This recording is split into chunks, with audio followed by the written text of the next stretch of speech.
Anja, Paman pasti akan membunuhku. Aku takut. Tidak mungkin Gusti Kamandanu melakukan itu. Dia sangat sayang padamu.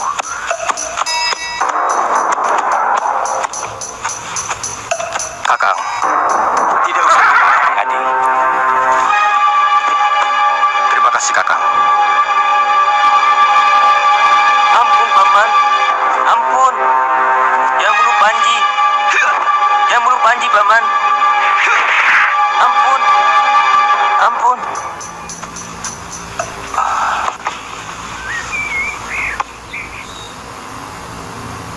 Kamu bicara apa, Panji? Paman sangat menyayangimu. Karena kamu putra seorang wanita yang sangat Paman cintai. Paman menyusulmu ke Manguntur karena sayang Paman padamu, Panji. Sungguh Paman tidak marah. Padahal Panji sudah meracuni Paman. Untung Ratanca berhasil menyelamatkan Paman. Mula-mula memang Paman sangat marah kepadamu. Tapi karena Paman tahu bahwa pasti ada orang yang telah mempengaruhi kamu, maka Paman menyusulmu ke Manguntur. Maafkan Panji, Paman. Sekarang Panji semakin tahu bahwa ayah benar-benar manusia jahat. Sangat jahat. Panji benci sekali. Mudah-mudahan Dewata memberikan kesadaran kepada ayahmu, Panji, sehingga bisa merubah perilakunya untuk bisa mendapatkan karma pala yang baik dalam kehidupan berikutnya.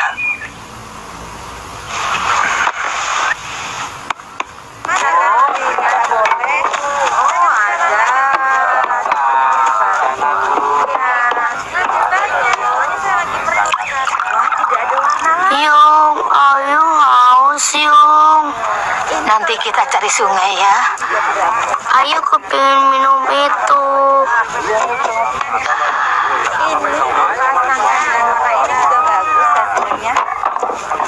Di sana, minta niranya buat cucu saya.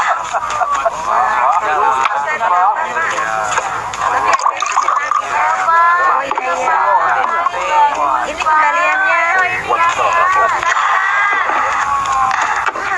Sudah. Enak Yung airnya, manis. Terima kasih ke sana. Bayar dulu, Nek.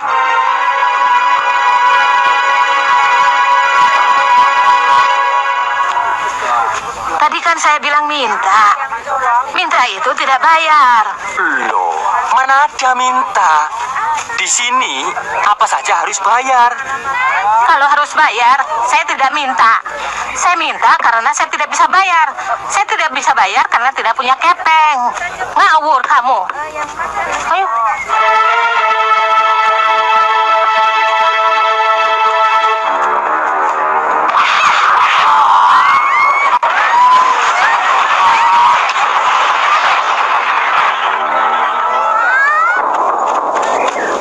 Hei nenek tua, kau bahkan orang itu. Lelaki halaman, wong cuma dikepret sedikit saja. Teriak-teriaknya kayak diseruduk kalbu. Dia minum miras saya, tapi tidak mau bayar. Rampok dia. Saya sudah bilang tidak punya kepeng. Terserah, kalian mau apa? Nenek bisa dipenjara. Boleh. Kalau semangkok nira itu bisa memenjarakan saya senang. Ini masalah hukum, Nek. Peraturan, bukan masalah jumlah. Tapi masalah hak orang yang diperkosa orang lain. Berapa yang harus dibayar nenek itu? Kebetulan, aku sedang bingung mencari rumahmu, Wuni. Mana Kamandanu? Ada. Ayo, ini pasti Ayu Wandira. Sudah besar kamu, nak. Nih, uang nira yang telah diminum anakku. Ambil saja semua. Lain kali kalau orang ngomong dengerin. Kalau bilang minta, jangan dikasih, tahu?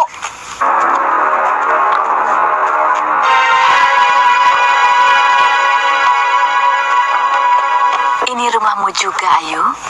Sebentar lagi, kakakmu Panji Ketawang dan ayahmu Kamandanu datang. Silahkan ini.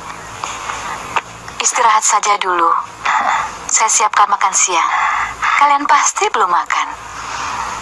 Sudah 2 hari kami makan seadanya.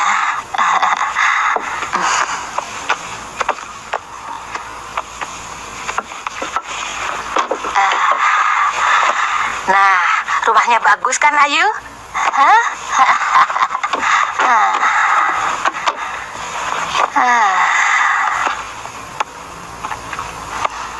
Ternyata rumah ayahmu bagus sekali, Ayu. Cocok untuk tempatmu. Anak cantik tinggal di rumah bagus. Iya toh? Tapi tempatnya ramai. Ayu tidak betah.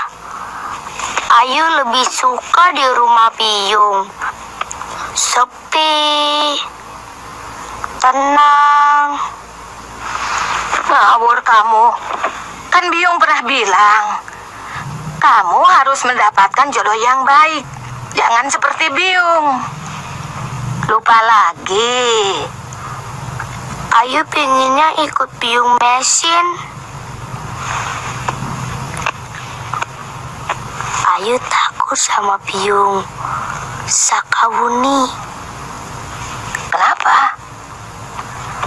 Kelihatannya galak. Kalau galak, ayahmu Kamandanu tidak mungkin mau jadi suaminya. Kenapa ayah Kamandanu tidak mau mencari Biyung mesin sampai ketemu? Ayo, bisik-bisik apa? Biyung bilang rumah Bibi bagus sekali. Dan Ayu bilang dia senang dan pasti betah tinggal di sini. Ayo lihat, makanannya enak-enak sekali. Kalau di rumah Biyung, paling banter makan burung bakar sama pepes jamur. Ayo makan. Silakan ini. Ayo, ambil sendiri yang banyak. Semua juga boleh. Itu ayahmu datang. Pasti sama kakakmu Panji Ketawang. Ayo makan dulu ya. Iya. Biar Bibi yang menyambut mereka.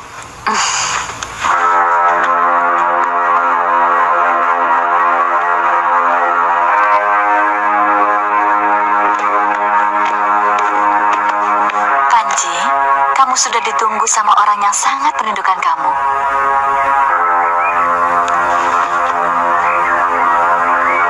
Coba tebak sendiri.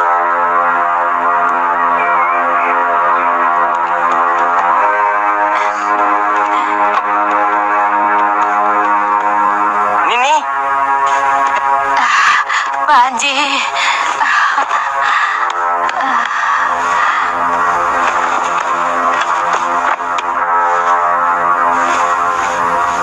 Ayu, Panji kangen sekali sama Ayu.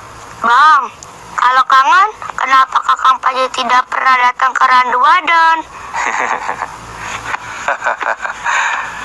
Rencananya, pekan depan, kakangmu dan bapak mau mengunjungimu ke Randu Wadon. Kata Biyung, Bapak sedang mencari Biyung mesin. Sudah ketemu? Mesin! Mesin!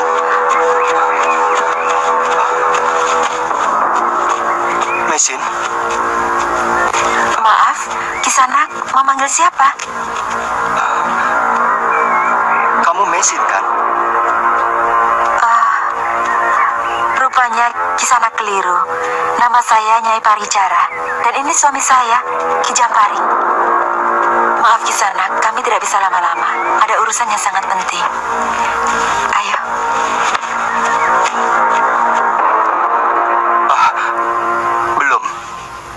Belum ketemu, nak. Ayo Panji, Kamandanu, dan Kau Sakawuni, kita sama-sama merayakan pertemuan ini yuk. Ayo nak. Bibi, bawa semua pepes ikannya ya.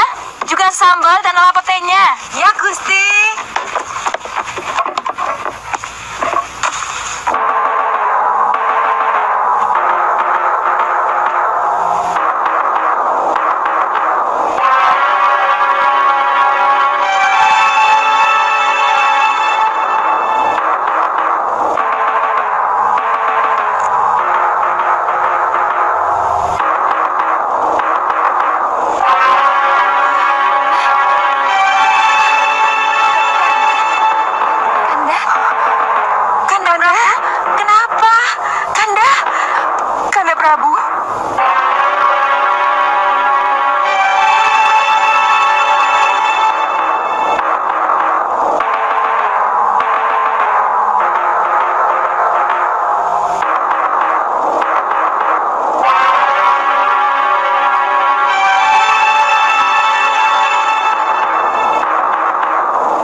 Sekarang, tabib Kedaton belum bisa menemukan penyakit Gusti Prabu.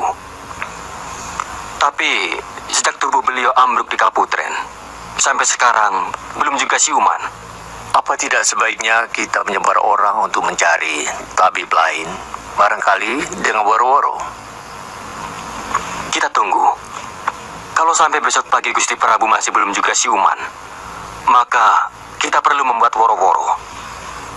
Tapi saya wanti-wanti Empu Lam, sebagai Rakrian Kanuruhan yang bertanggung jawab mengatur rumah tangga Kedaton, supaya selalu memberitahu saya atau Rakrian Tumenggung, Empu Wahana, atau siapapun tabib yang mau mengobati Gusti Prabu, untuk menjaga kemungkinan buruk yang bisa saja terjadi.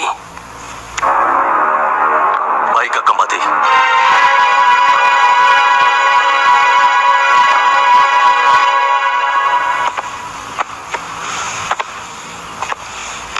Gusti Prabu sakit keras, sampai sekarang masih pingsan. Dari mana ditahu? Tadi kami berkumpul di rumah Patin Nambi. Kenapa aku tidak diberitahu? Pertemuannya sangat mendadak. Nambi selalu menyisikan aku. Itu tidak penting, Kakang. Ada berita yang lebih bagus dari itu.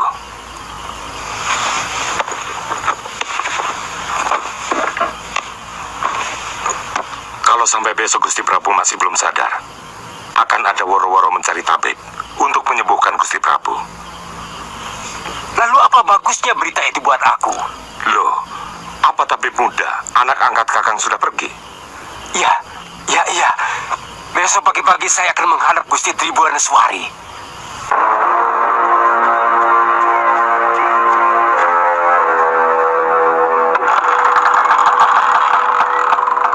Silakan Gusti, tapi anak itu biar menunggu di balai jaga dulu. Nanti kalau memang diperbolehkan, akan hamba antar masuk. Ya. Tanja, kamu tunggu dulu di sini. Baik, Gusti.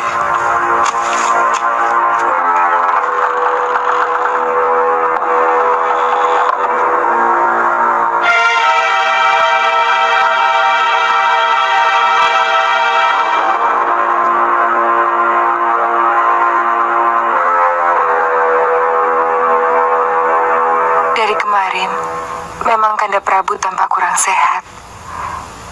Dia sering batuk dan wajahnya agak pucat. Saya kira penting untuk diadakan woro-woro titah untuk mencari tabib sampai ke desa-desa. Kalau perlu, diadakan sayembara.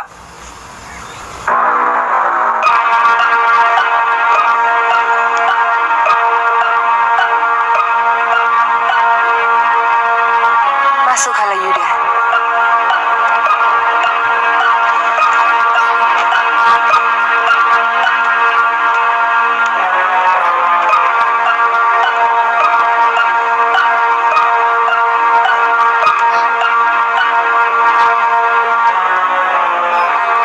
Saya ikut bersedih, Gusti Dewi. Apa sudah dipanggilkan tabib ke Daton, Gusti? Sudah, Halayuda. Tapi tampaknya belum ada perubahan. Apa mungkin ini karena gangguan makhluk halus? Atau barangkali ilmu hitam? Sepertinya mustahil kalau akibat makhluk halus ataupun ilmu hitam, Gusti Dewi. Ilmu batin Gusti Prabu sangat tinggi. Saya kira tidak mungkin ada yang bisa menandingi. Saya sependapat dengan Pati Nambi. Mungkin jenis penyakit yang diderita Gusti Prabu belum bisa diketahui penyebabnya. Kalau begitu, laksanakan saja woro-woro titah itu, Patih Nambi. Saya cemas kalau sakit Kanda Prabu akan semakin parah. Maaf, Gusti Dewi. Anak angkat saya sedikit punya kepandaian mengobati orang. Waktu saya dipatuk ular sendok, saat berburu, dia yang mengobati. Demikian pun jika keluarga saya sakit. Kalau diizinkan, anak itu akan saya suruh coba mengobati Gusti Prabu. Anak angkat? Ya, anak angkat saya. Sekarang sudah ada di luar, Pati. Saya takut, Gusti. Ilmu saya masih rendah. Kakak angkat saya jauh lebih pandai. Saya sanggup untuk memanggilnya kalau diperlukan, Gusti. Jangan takut. Dicoba saja dulu. Nanti kalau kamu tidak mampu, baru panggil kakakmu, ya?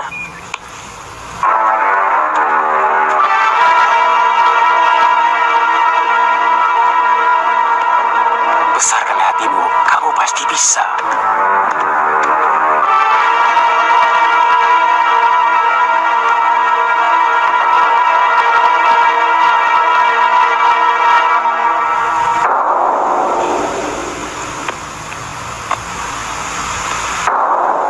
Bangun, anakku. Silahkan kamu mulai.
Ada pembengkakan pada otak Gusti Prabu. Mungkin ada luka atau sesuatu yang mengganggu. Hamba tidak mempunyai obat untuk itu. Tapi hamba bisa mengusahakannya. Mungkin kakak seperguruan hamba masih menyimpan peninggalan dari mendiang guru hamba. Apakah penyakit itu sangat berbahaya?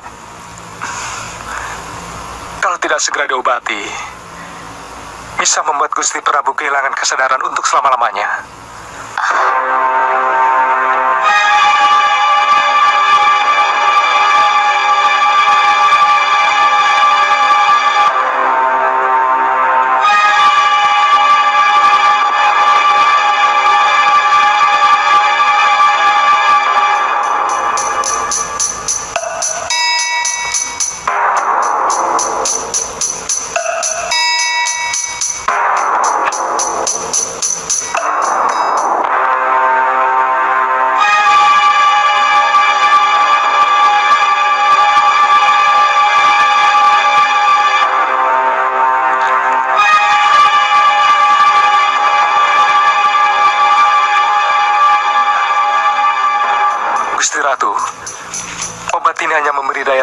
Gusti Prabu. Sementara itu kalau hamba diizinkan, hamba segera pergi ke desa Pasuruan 1 untuk memanggil kakak seperguruan hamba, atau untuk mengambil obat penyembuh untuk penyakit Gusti Prabu. Ini bagaimana caranya? Kalau hamba diperkenankan, hamba akan meminumkannya, Gusti Ratu.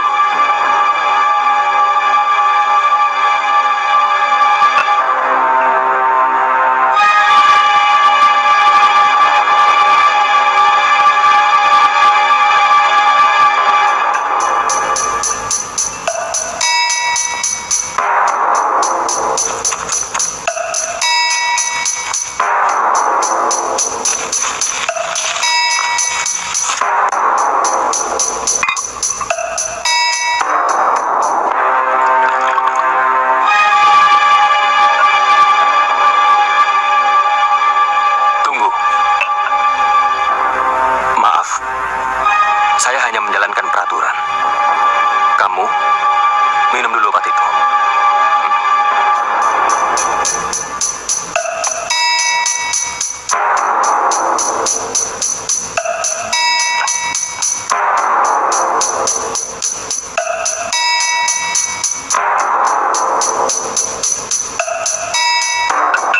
Terima kasih, Nak.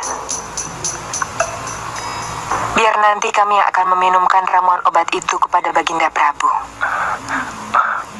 Pagi dan malam, Gusti Ratu.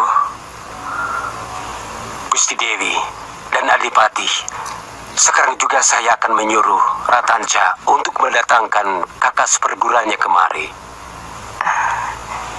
Hati-hati, Nak. Siapa namamu? Ratanca, Gusti Ratu.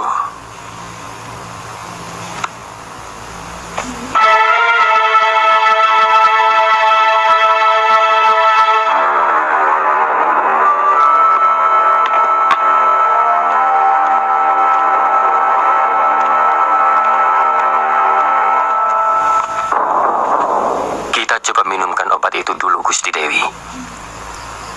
Kalau ada pengaruhnya, maka woro-woro bisa kita tunda. Iya. Orkes masa kini segera.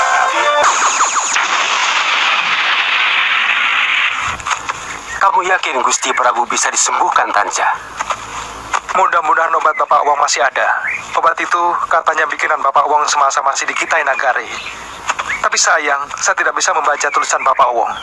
Kalau bisa, pasti saya mampu meramunya. Tapi kakak angkat saya bisa membacanya.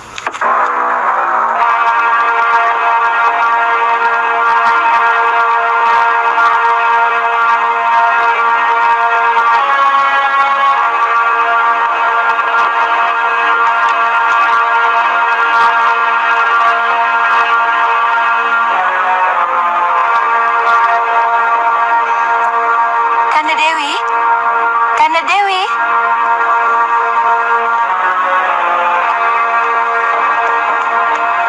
Lihat, Kanda Prabu sudah tidak pucat lagi. Wajah beliau kelihatan lebih segar setelah minum obat.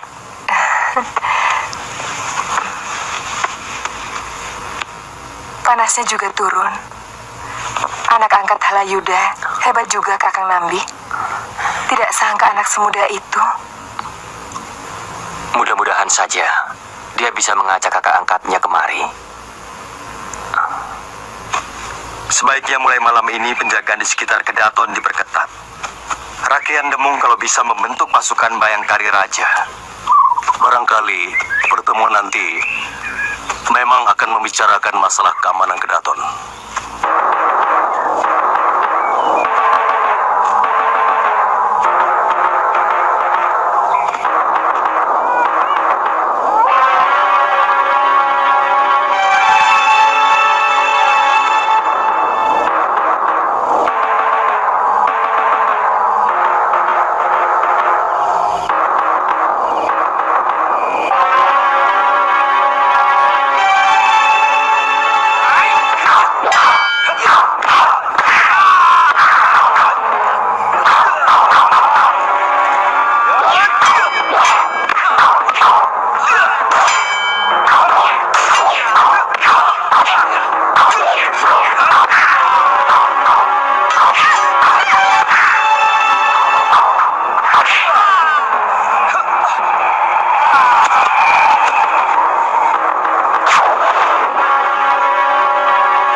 makin gemuk, Tanca.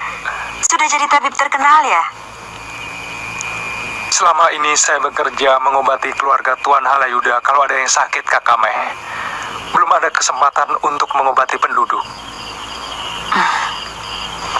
Lama-lama, orang juga akan tahu, Tanca. Kemanjuran seorang tabib itu seperti wangi bunga yang memiliki daya tarik kepada kumbang maupun kepada kupu-kupu. Benar kan?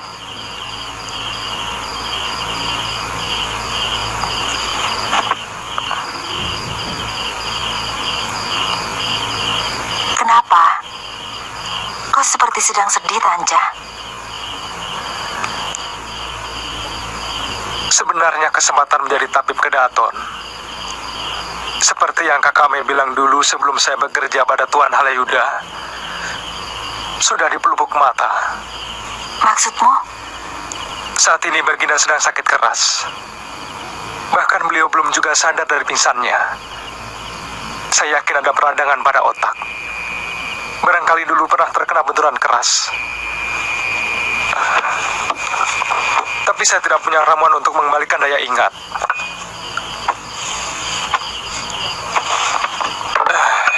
Kalau tidak salah, Bapak Wong mempunyai ramuan obat yang diramu pada masa Bapak Wong masih di Kitai Nagari.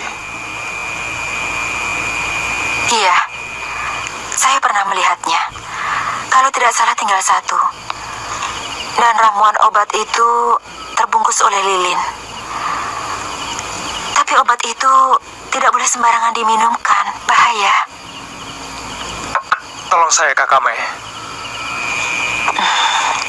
Apa yang harus kulakukan?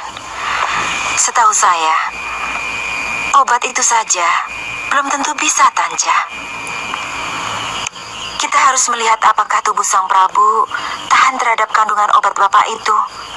Karena kalau saya tidak salah, Bapak Wong pernah berkata obat itu sangat keras.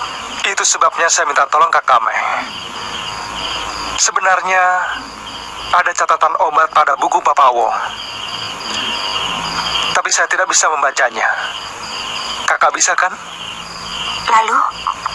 Kakame ikut ke Majapahit untuk memeriksa Gusti Prabu, lalu membuat ramuan obatnya.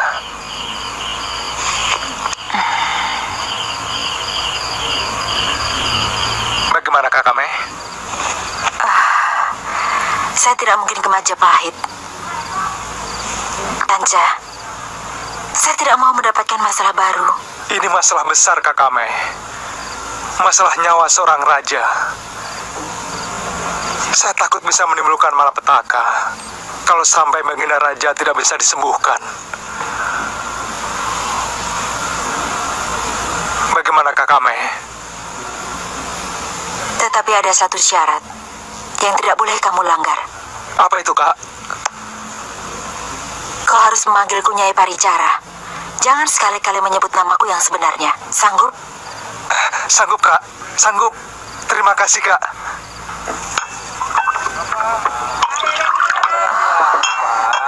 Mudah-mudahan dia betah di rumahmu, Muni. Kelihatannya memang begitu, Nini. Ayu senang di sini. Kenapa? Di sini ramai. Kita bisa punya teman bermain. Anaknya baik-baik. Tapi orangnya sombong-sombong. Ayu pernah dimarahi waktu main di halaman rumah yang besar itu. Oh, mungkin kamu main di Kaputren. Itu memang tempat terlarang, kecuali keluarga raja. Kenapa? Karena kita bukan bangsawan.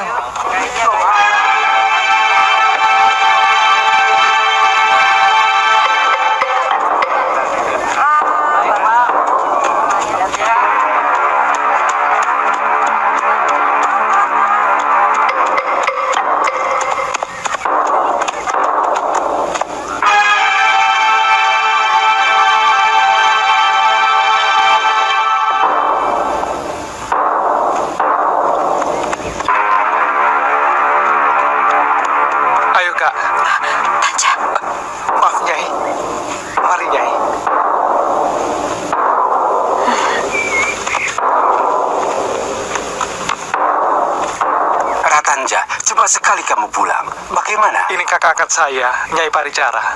Untung obatnya masih ada. Tapi Nyai Paricara harus memeriksa dulu keadaan Gusti Prabu. Tidak apa-apa. Semua urusan penyembuhan Gusti Prabu sudah menjadi tanggung jawab saya. Silahkan, Nyai. Nyai, kamar buat tamu kita sudah disiapkan. Sudah, Kakang. Silakan Nyai istirahat dulu. Terima kasih, Nyai. Mungkin nanti malam kita baru ke dalam keputren.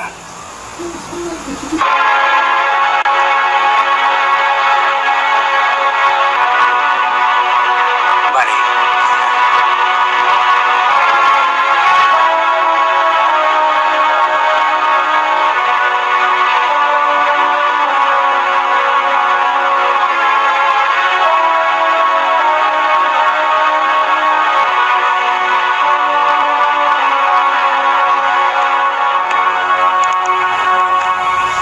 Saya dengar sudah ada beberapa orang tabib yang mengobati Gusti Prabu.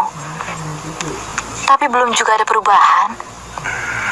Sebenarnya apa penyakit beliau, Kakang?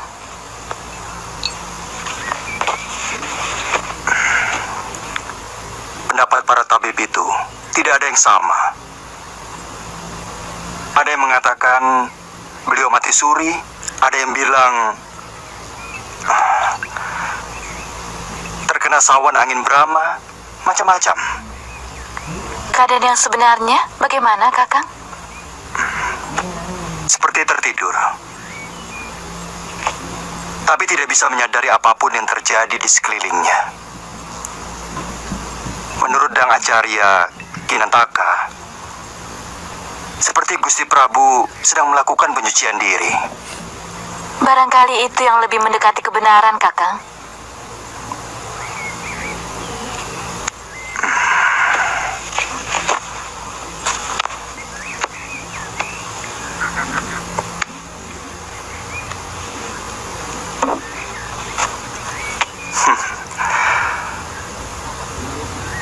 Semua masih rabaan. Saya malah lebih setuju pendapat Ratanja. Ratanja?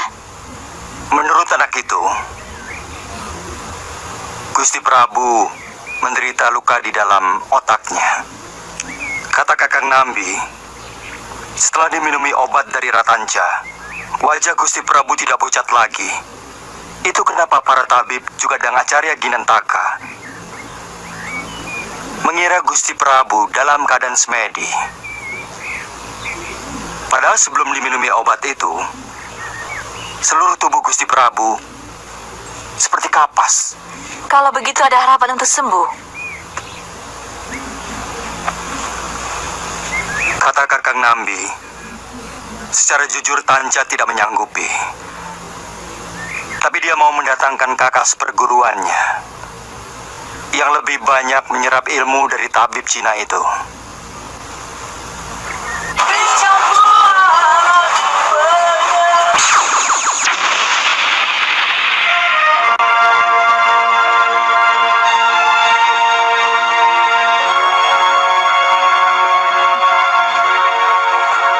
Kalau didandani begini kan pantas masuk ke dalam kedaton, Kakang. Ternyata Nyai cantik sekali. Bisa-bisa ada pejabat negeri yang kecantol. Hati-hati, Nini. Terus terang, Nini memang cantik. Tapi kecantikan bisa membawa petaka kalau tidak hati-hati. Terima kasih, Nyai. Sekarang kita bisa berangkat, Tuan? Oh iya, kita sudah ditunggu. Mari.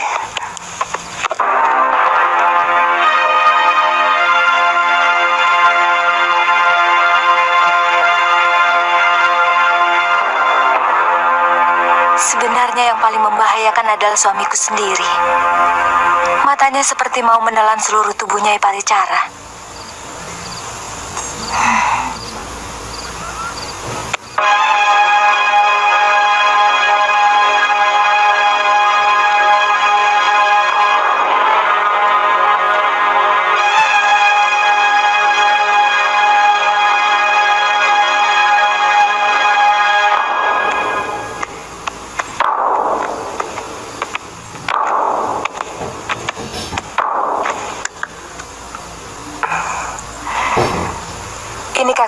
wajahmu, Tanja?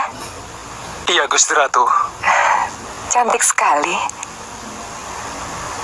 Obat ramuanmu cukup bagus, Tanja. Tampaknya Kanda Prabu sudah semakin segar. Cuma memang belum sadar. Maaf, Gusti Dewi.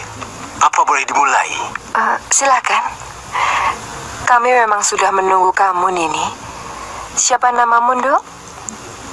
Nama hamba Nyai Paricara, Gusti. Silakan.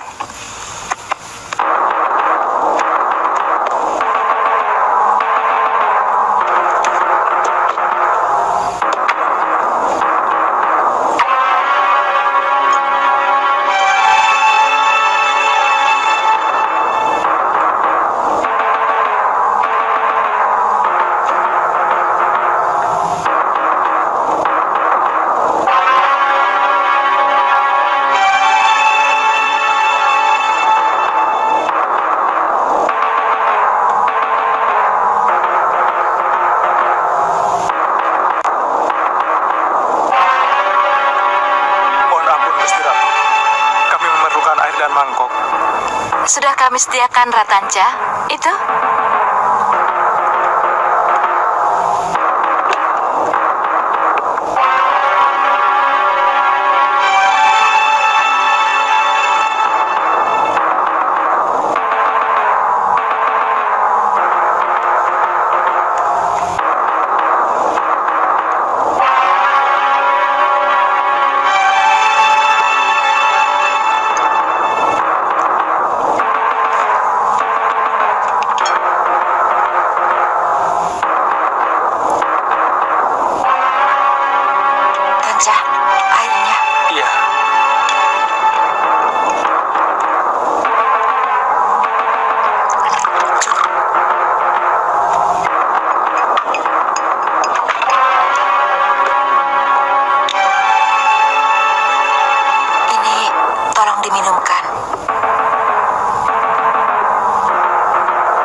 Sebentar lagi Gusti Prabu akan siuman.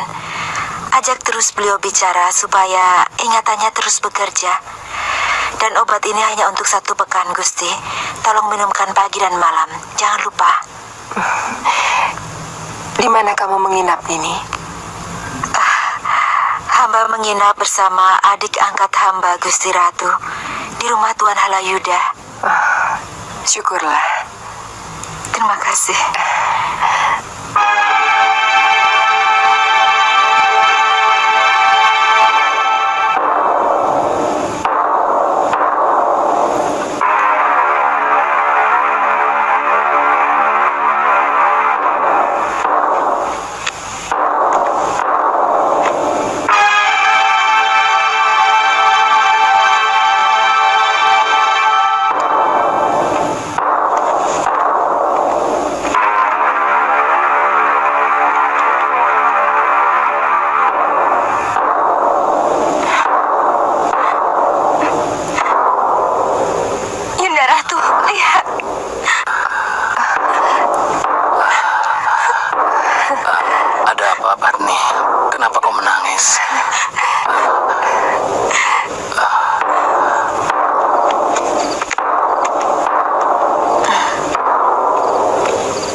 Gusti Prabu memerlukan perawatan Nyai lebih lama.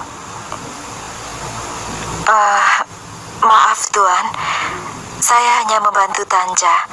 Sesudah Baginda Prabu sadar, Tanja akan bisa meneruskan pengobatan. Saya sudah memberitahu Tanja apa yang harus dia lakukan, Tuan. Tapi, lebih baik Nyai sendiri yang melakukan pengobatan itu. Sekali lagi maaf, Tuan. Saya punya tanggung jawab yang lebih besar di Pasuruan 1. Di sana tak ada tabib. Sementara kesehatan penduduk di sana sangat buruk. Jangan. Semua orang menginginkan dekat dengan lingkungan Kedaton. Saya mendapat pesan dari guru saya untuk selalu dekat dan menolong rakyat kecil, Tuan. Gurumu benar. Sebab dia tahu Gusti Prabu tidak mungkin sakit setiap hari. Jelasnya, Nini bisa mengabdi sebagai tabib Kedaton. Sementara, Nini pun bisa menolong rakyat bila mereka membutuhkan. Ada satu hal yang tidak pernah Tuan perhitungkan. Orang bisa lupa diri, Tuan, kalau bergelimang kesenangan. Dan kehidupan di lingkungan Kedaton pastilah bergelimang kesenangan. Saya tidak mau itu, Tuan. Maaf, saya mau istirahat. Nyai.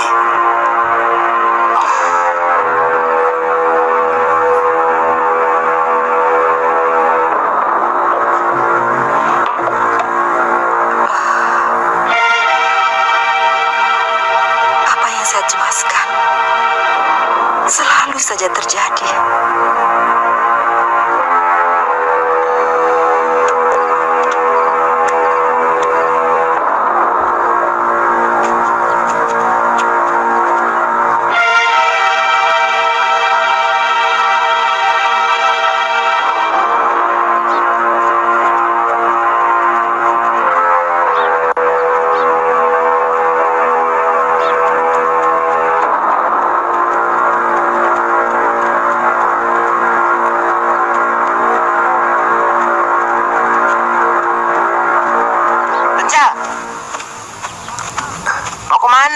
Pasar, mau beli jahe. Nanti kamu main ya. Adik saya mau kenalan sama kamu. Iya. Itu teman kakaknya namanya Tanca. Iya, orangnya baik. Bisa mengobati orang sakit. Oh,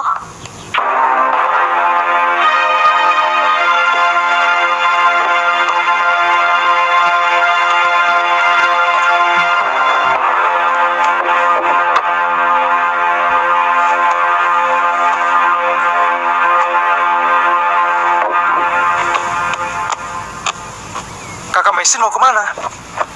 Tanca, sekali lagi kau sebut nama asliku, kau tak akan kuakui sebagai adik. Maaf, Nyai, maaf. Tapi Nyai mau kemana? Saya kemari disuruh Tuan Halayuda menanyakan jawaban Nyai tentang lamaran. Jawabanku adalah tidak. Nyai, di sini Nyai akan mendapatkan kesenangan. Saya dengar Gusti Prabu sudah sembuh dan Nyai akan diangkat sebagai tabib Kedaton. Dan kalau Nyai mau menjadi istri Tuan Halayuda, Nyai akan diangkat sebagai bangsawan. Tanca, sekarang kau benar-benar sudah berubah. Rupanya makanan enak dan kepeng yang banyak telah membuat kau lupa diri, lupa pada rakyat kecil di desamu. Bukan begitu masalahnya, Nyai. Masalahnya saya sudah menyanggupi permintaan Tuan Halayuda untuk bisa membujuk Nyai. Tanca, hatimu jahat sekali. Jadi kau mau jual kakakmu untuk kesenanganmu sendiri. Tega kau melihat kakakmu menjadi istri lelaki buaya seperti tuanmu itu. Maafkan saya, Nyai. Saya tidak mau Nyai memutuskan persaudaraan. Saya sudah sebatang kara, Nyai. Saya hanya mempunyai Nyai setelah Bapak Wong meninggal.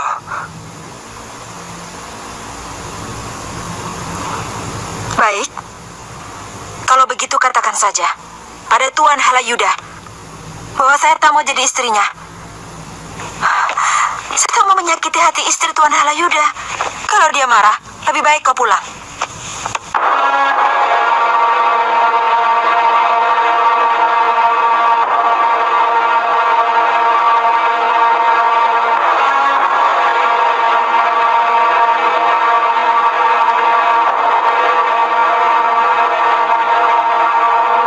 Saya yakin dia akan bersedia, Gusti.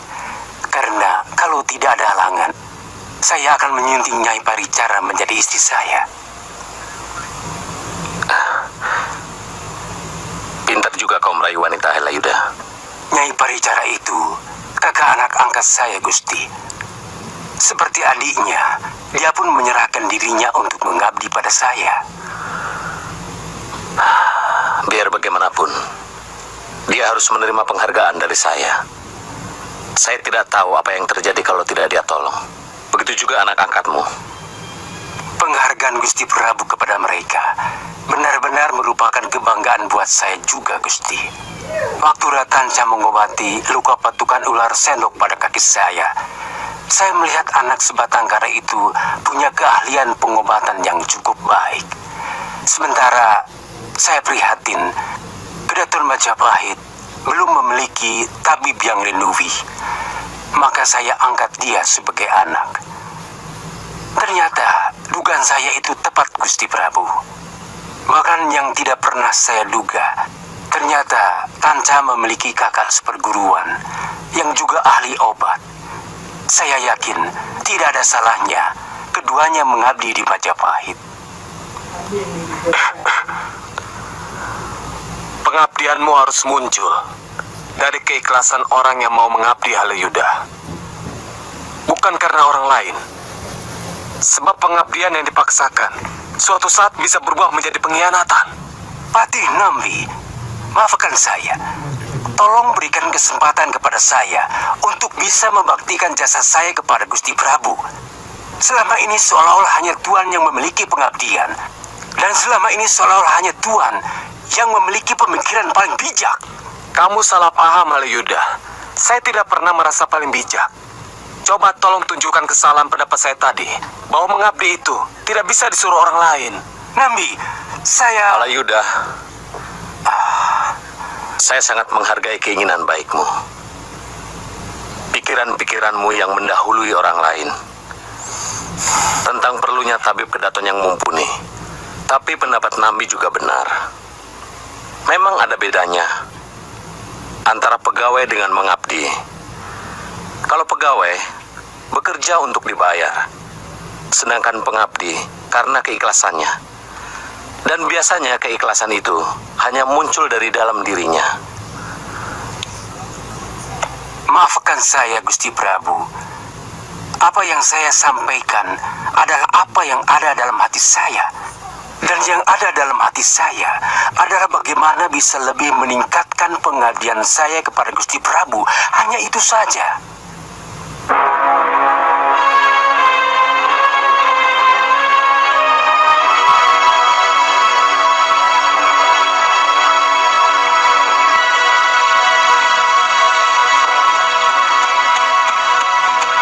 Kalau saja Kakang Tongbajil masih hidup, mungkin nasibku tidak akan belangsak seperti ini.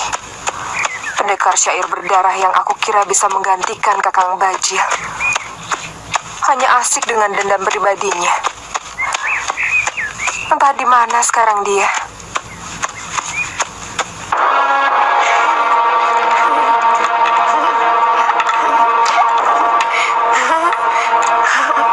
Saya takut Tuan Helayuda pasti akan marah besar karena kakak Mesin Nyai Paricara tidak mau dijadikan istri beliau. Tadi kamu menyebut nama Mei. Saya tidak pernah menyebut nama itu, Panji. Mungkin kamu salah dengar, Panji. Nyai Paricara itu kakak angkat saya. Dia lebih senang tinggal di desa Pasuruan 1. Dia merasa lebih bermanfaat untuk menolong rakyat miskin daripada mengabdi di istana. Bagaimana pendapatmu, Panji? Nyai Paricara menyuruh saya pulang ke desa kalau dimarahi Tuan Helayuda. Tapi terus terang, saya mulai betah hidup di kota raja.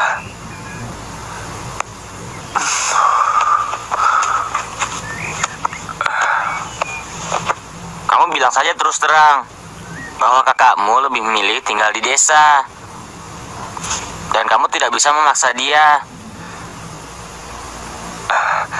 Bagaimana kalau saya bohongi Tuan Helayuda bahwa Nyai Paricara itu sebenarnya seorang biksuni yang tidak pernah memikirkan untuk kawin? Kata Paman Kamandanu, menyelesaikan segala sesuatu lebih baik dengan kejujuran. Sebab bohong selalu diikuti dengan kebohongan yang lain untuk memperkuat bohong yang pertama itu. Saya pikir pendapat itu benar, Tanca. Bagaimana kalau saya diusir Tuan Haliuda? Kamu tinggal di rumah saya saja. Nanti saya bilang sama Paman Kamandanu.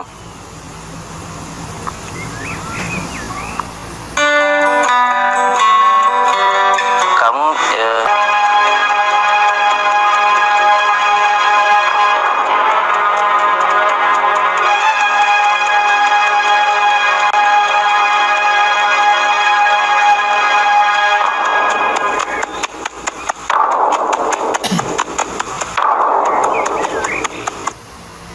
Aku sudah mengatakan kepada Gusti Prabu bahwa Paricara akan menjadi istriku. Kenapa dia tidak bilang langsung padaku? Saya kurang tahu, Tuan. Tapi sebelum berangkat, Nyai Paricara hanya meninggalkan pesan supaya saya menyampaikan permohonan maafnya kepada Tuan. Dia sudah mempermalukan aku.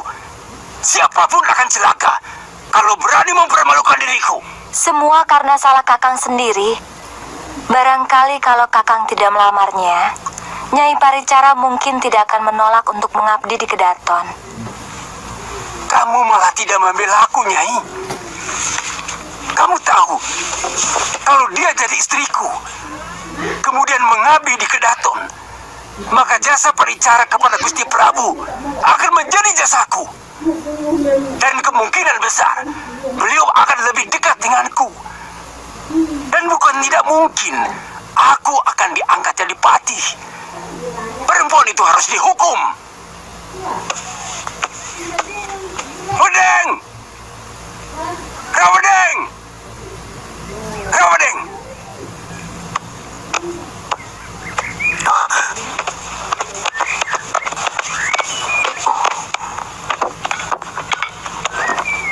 Tangkap perempuan yang kemarin datang dengan Ratanja.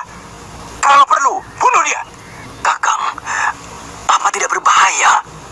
Tadi Kakang bilang bahwa Nyai Paricara mau mendapatkan anugerah dari Gusti Prabu.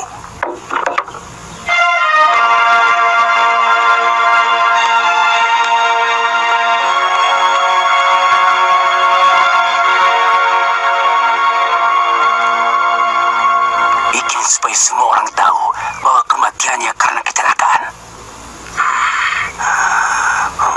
Gagasan yang bagus, tapi sebenarnya tetap saja berbahaya. Bagaimanapun, Nyai Paricara sudah menjadi orang penting bagi kalangan Kedaton. Itu sebabnya aku serahkan tugas ini padamu. Kalau tidak, cukup tukang pukul bayaran. Baik, Kakang.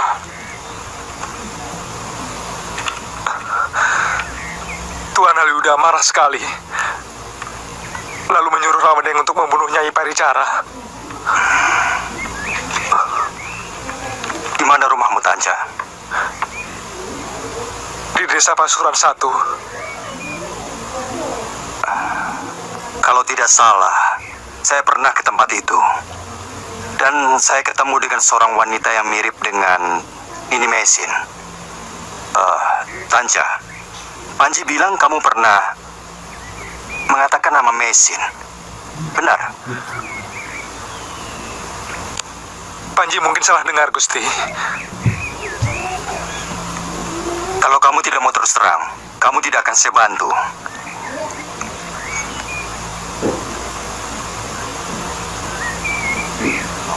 Nyai Paricara adalah kakak Mesin. Sudah saya duga. Uni, saya minta keikhlasanmu. Saya harus bisa mengumpulkan keluarga yang terserak akibat kebiadaban manusia, seperti Potong Bajil dan Dewi Sambi. Uni, kamu tahu letak Pasuruan 1 bukan? Atau paling tidak, Ratanja bisa mengantarkan. Gunakan kereta, bawa serta Yuandira, Panji, dan ini Raga Runting. Saya harus segera menyelamatkan ini Mesin. Berangkatlah, Kakang. Kami pasti akan menyusul.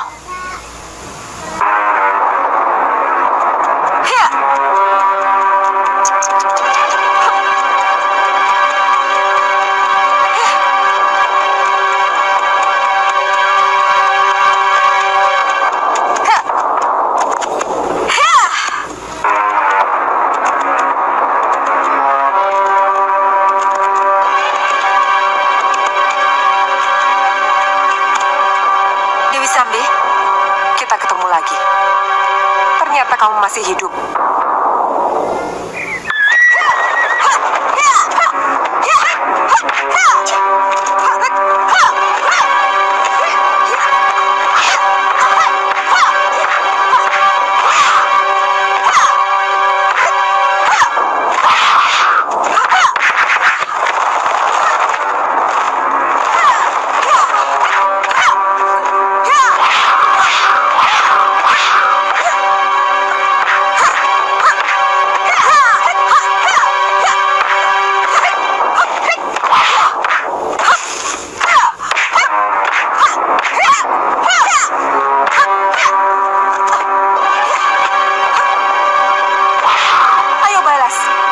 Cuma menghindar. Kau yang ingin berkelahi, bukan saya.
Istirahat di sini, menunggu malam.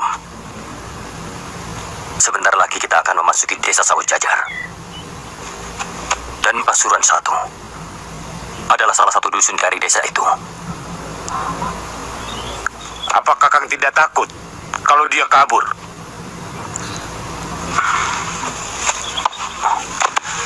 Tidak mungkin.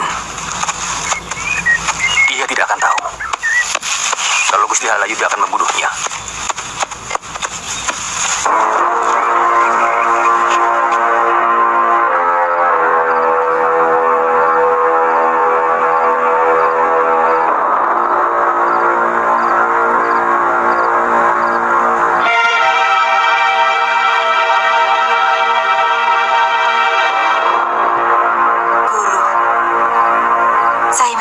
Pada guru, karena saya melanggar perintah. Terpaksa, saya telah menggunakan kekerasan. Dan firasat saya, hal yang sama harus saya hadapi karena telah menolak bangsawan Majapahit itu. Karena saya masih menjadi istri dari Kakang Kamandanu.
Kecuali rumah Nyai Paricara.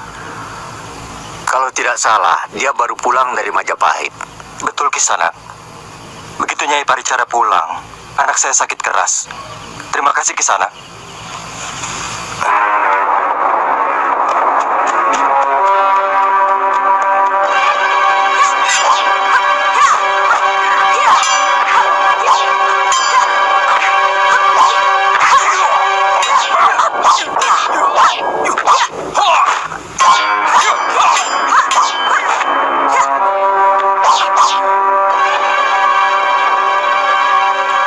Ternyata kamu juga seorang pendekar, Nyai. Saya bisa menyembuhkan luka. Tapi saya pun ahli membuat luka. Saya tahu, kalian orang suruhan Halayuda. Apa bedanya kamu tahu atau tidak? Karena sebentar lagi kamu tidak akan bisa tahu sama sekali.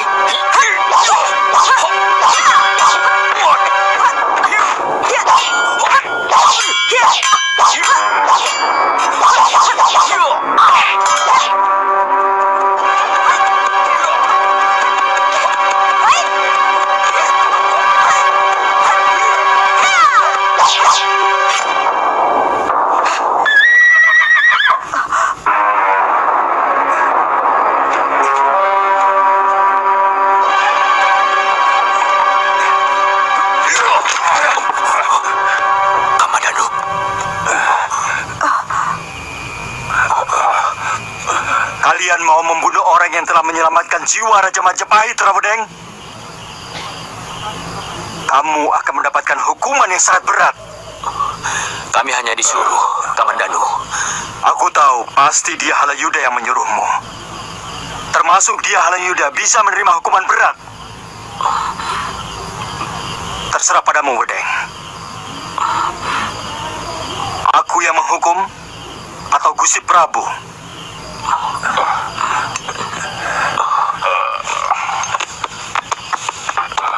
Ampuni aku, Kamandanu.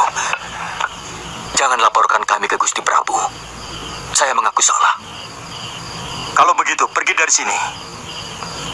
Bawa kawan-kawanmu yang terluka dan laporkan semuanya kepada dia Halayuda, supaya dia siap untuk menghadapi hukuman raja. Terima kasih, Kamandanu. Ayo. Tunggu.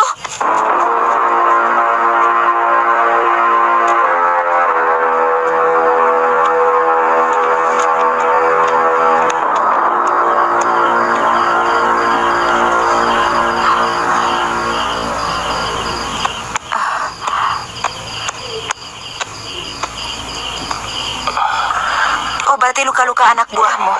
Taburkan serbuk itu. Besok luka-luka itu akan kering. Iya, terima kasih.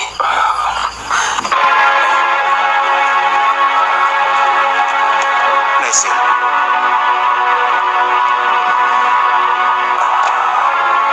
Kakak, Kamandanu. Pasti Tanca yang memberitahu kepada kakak.